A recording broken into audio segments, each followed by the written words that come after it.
असिलखड जातककथा। प्राचीन काळी वाराणसी नगरीत ब्रह्मदत्त नामवाचा राजा राज्य करीत असता त्याच्या पदरी तलवारीची परीक्षा करणारा एक ब्राह्मण राहत असे। याला असिलक्षण पाठक ब्राह्मण असे म्हणत असत। तो एखाद्या लोहाराने राजाच्या उपयोगासाठी नवीन तलवार आणली असता तिचा वास घेऊन परीक्षा करीत असे। या त्या कौशल्यामुळे राजाने त्याला तलवारीचा परीक्षक नेमिले होते। पण अधिकार हाती आल्यावर तो लोहाराकडून लाच घेऊन वाईट तलवारी चांगल्या ठरवू लागला आणि लाच मिळाला तर चांगल्या तलवारीही वाईट ठरवू लागला। ज्याला ही गोष्ट माहीत नव्हती अशा एका दूरच्या लोहाराने राजासाठी उत्तम तलवार करून आणली, पण असिलक्षण पाठकाला लाच मिळाल्यामुळे ती खोटी ठरली।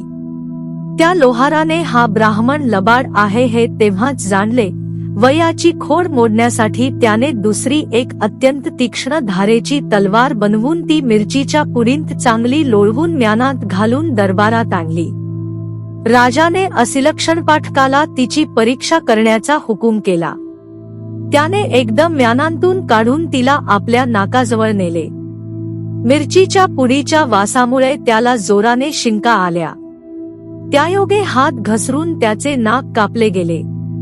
राजाने आपल्या वैद्यांना बोलावून आणून औषधोपचार करविले व असिलक्षण पाठकाला गुण पडून जखम साफ बरी झाल्यावर 1 लाखेचे कृत्रिम नाक करवून त्याच्या नाकावर बेमालूम बसवून देण्यास लाविले। असिलक्षण पाठक राजाच्या मर्जीतील असल्यामुळे त्याचा गुन्हा उघडकीस आला होता, तथापि त्याला दरबारातून घालवून देण्यात आले नाही। तो आपल्या कृत्रिम नासिकेसह राज्यसेवेला तत्पर राहिला। या राजाला एकुलती एकच कन्या होती। तिचे लहानपणापासून आपल्या आतेभावावर म्हणजे राजाच्या भाच्यावर अत्यंत प्रेम जडले। राजाला ही गोष्ट इष्टच वाटत होती। आपली कन्या भाच्याला देऊन त्यालाच आपल्या मागे गादीचा वारस करावे असा त्याचा बेत होता। परंतु त्याच्या मंत्र्यांचे असे म्हणणे होते की राजकन्येला एक बलाढ्य राजा वर मिळाला असता आपल्या राजाचे हित होईल। त्यामुळे आपल्या आणि त्या राजाच्या राष्ट्रात निकट हितसंबंध जुळून येऊन परस्परांना मदत होईल। राजाला हा सल्ला विशेष आवडला व आपला पहिला बेत त्याने रहित केला। परंतु त्याचा भाचा आणि मुलगी या दोघांमध्ये वृद्धिंगत होत असलेले प्रेम खच्ची करणे फार कठीण होते। तथापि निराश न होता त्याने त्या दोघांना एकत्र राहण्याची सक्त मनाई केली। मुलीला राजवाड्यात ठेवून भाच्याला दूर दुसरे एक घर बांधून देण्यात आले। नदीच्या प्रवाहाला बांध घातला असता पाणी तुंबून जाऊन ते कोठून तरी बाहेर पडण्याची मार्गप्रतीक्षा करीत असते, तद्वत प्रेमाची ही स्थिती आहे। त्याला कोणी आडकाठी केली असता त्याचा जोर वाढत जाऊन तो भल्या किंवा बुऱ्या मार्गाने बाहेर पडल्यावांचून राहत नाही। राजकन्या आणखी तिचा भावी पती यांची प्रत्यक्ष गाठ पडत नव्हती, तथापि अप्रत्यक्ष दासींच्या द्वारे दोघांचीही भेट कशी जुळवून आणता येईल या संबंधाने त्यांची खबते चालू होती, पण त्यांना भेटीचा योग जुळवून आणण्यास युक्ती सापडली नाही।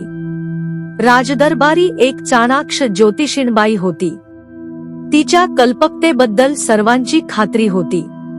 राजाच्या भाच्याने नजराणे पाठवून व गोड गोड बोलून तिची मर्जी संपादन केली व आपली आणि राजकन्येची भेट होण्याचा योग जुळवून आणण्याचा काही उपाय शोधून काढण्याविषयी तिला विनंती केली।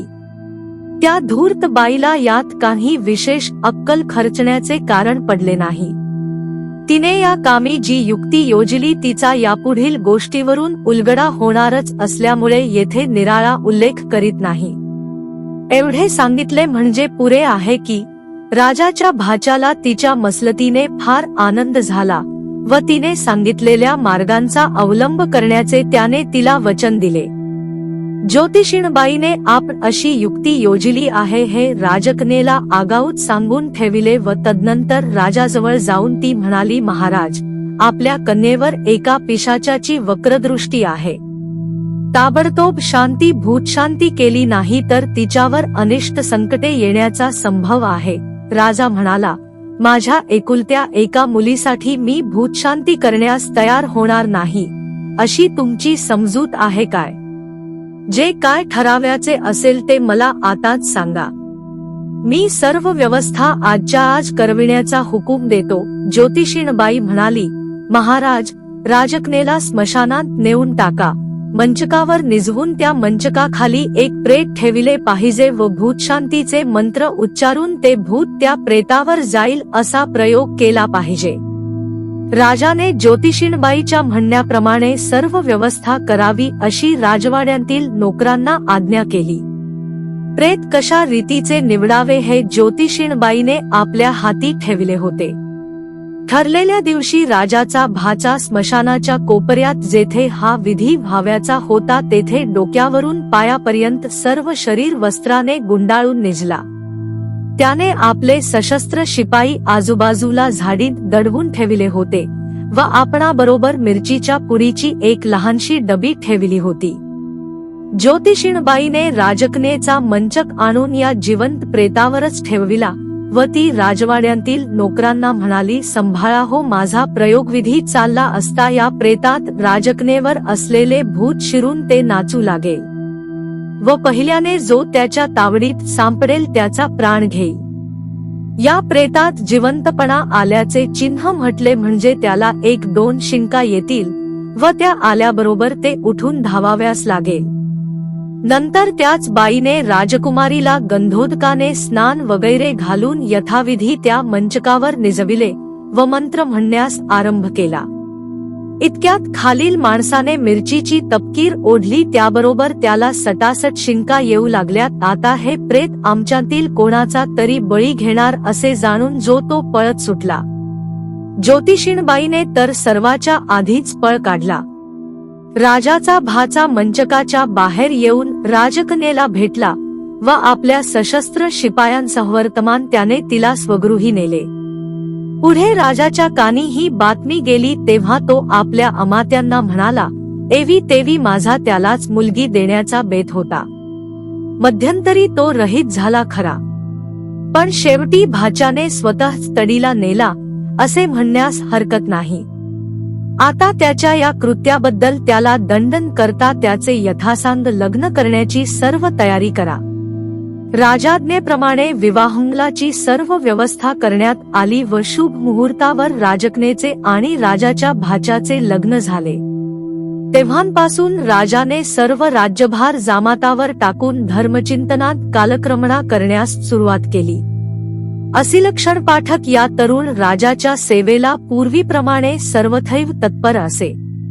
एके दिवशी राजा उद्यानात मोकळ्या जागी बसला असता असिलक्षण पाठक ब्राह्मण त्याजवळ उभा होता.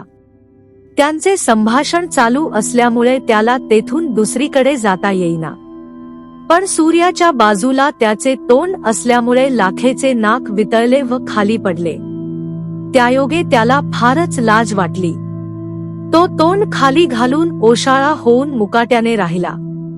नवीन राजा हा प्रकार पाहून हंसत त्याला म्हणाला, गुरुजी, विनाकारण लाजू नका, कारण शिंकेमुळे तुमची हानी झाली असली तथापि ती सर्वांनाच अपाय करते असे नाही.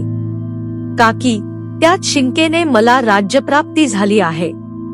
एकाचा अपाय तो दुसऱ्याचा उपाय.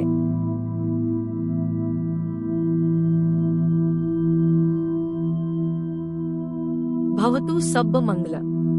साधू साधू साधू.